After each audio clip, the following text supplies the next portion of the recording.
know where the evacuation zones are and where the areas are where you're going to aggregate and collect and find your friends and loved ones. And so, like I said, Japan has a very good system like this. Hawaii does as well. Not every country does so. So, you know. Well, we know that Japan is in a struck that very same area in Japan, that one measuring around 7.8. That was on Wednesday, earlier this week. Has certainly caused a lot of problems. And so even a relatively small aftershock could topple buildings, for example. So it is a big hazard.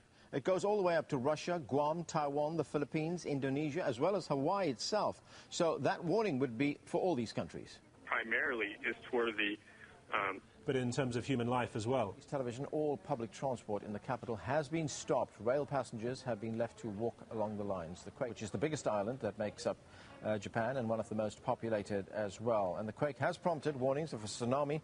In some areas, the water level could rise up to 6 meters, according to the Tsunami Warning Center, the Pacific Tsunami Warning Center in Hawaii.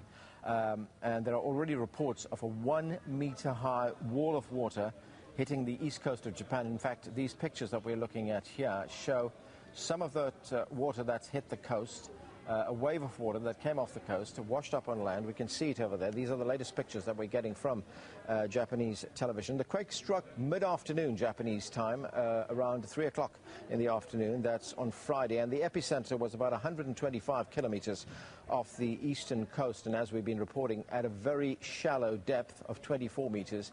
And when a quake strikes at that depth, very shallow, it can cause a lot of damage. Now, the blaze that you saw just a few minutes ago, 3%. The quake was felt as far away as the the Chinese capital of Beijing. And as we've been reporting, that earthquake that struck off the east coast of Japan measured 8.9 in magnitude. That magnitude has just been upgraded by authorities at the Tsunami Warning Center in Hawaii. It struck off the northeast coast. But obviously that can't extend all the way up and down the coast, as we're seeing in these pictures. The recent seismic activity has prompted a great deal of... the magnitude 8.8 earthquake could generate a tsunami of up to 20 meters in height. There was a tsunami of a meter in height which hit the east coast. We're looking at these pictures coming to us from Japanese television, showing us a wave of water sweeping on land, sweeping everything in sight there. It's washed away cars and torn away at buildings right along there, along the coastline. Our correspondent, Harry Fawcett, is in Kuala Lumpur. He's been monitoring developments there. Harry, what's the latest you have there from the... Well, it seems, as you can see on air on these incredible pictures, the tsunami is making its way ever further south down the coast of Honshu towards Tokyo. Even in the last few minutes, we've had a report from the Agence France Presse agency that the parking lot at the Tokyo Disneyland to the epicenter of the earthquake.